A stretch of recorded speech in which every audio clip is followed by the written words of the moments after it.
বেকারমুক্ত বাংলাদেশ গঠনের লক্ষ্যে As-Sunnah skill development institute ধারাবাহিকভাবে বিভিন্ন কারিগরি প্রশিক্ষণ কর্মসূচি পরিচালনা করে আসছে। এরই অংশ হিসেবে প্রতিষ্ঠান কর্তৃক পরিচালিত মোবাইল ফোন রিপেয়ার ট্রেনিং প্রোগ্রামের দ্বিতীয় ব্যাচের ওরিয়েন্টেশন প্রোগ্রাম গত ২১শে ডিসেম্বর অনুষ্ঠিত হয়েছে। অনুষ্ঠানটি পবিত্র কুরআন তেলাওয়াতের মাধ্যমে শুরু হয়। এরপর প্রশিক্ষণ কার্যক্রমের লক্ষ্য, উদ্দেশ্য ও ভবিষ্যৎ সম্ভাবনা তুলে ধরে সংক্ষিপ্ত আলোচনা করা হয়। ওরিয়েন্টেশন প্রোগ্রামে প্রধান অতিথি হিসেবে উপস্থিত ছিলেন আসুন্না স্কিল ডেভেলপমেন্ট ইনস্টিটিউটের অ্যাসিস্ট্যান্ট ডিরেক্টর মাহফুজ বিল্লাহ। তিনি তার বক্তব্যে বলেন, সুতরাং আপনাদেরকে যেভাবে শেখানোটা সবচেয়ে উত্তম হবে আমরা সেভাবে ইনশাআল্লাহ শেখাবো। বুঝতে পারছেন? জাস্ট আপনাদের ধৈর্য লাগবে, মানে একদম শেষ দিন পর্যন্ত, শেষ মুহূর্ত পর্যন্ত আপনাদেরকে ধৈর্য সহকারে থাকা লাগবে ইনশাআল্লাহ।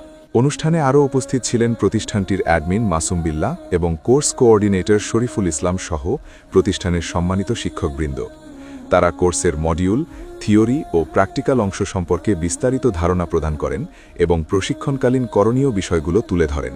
এই প্রশিক্ষণের মাধ্যমে শিক্ষার্থীরা মোবাইল ফোন রিপেয়ারের বাস্তব কাজের কৌশল, আধুনিক প্রযুক্তিগত জ্ঞান ও হাতে কলমে দক্ষতা অর্জন করবে, যা ভবিষ্যতে দেশীয় ও আন্তর্জাতিক বাজারে কর্মসংস্থান ও আত্মকর্মসংস্থানের সুযোগ সৃষ্টি করবে। শেষে প্রশিক্ষণার্থীদের সফলতা কামনা করে ওরিয়েন্টেশন প্রোগ্রামের সমাপ্তি ঘোষণা করা হয়।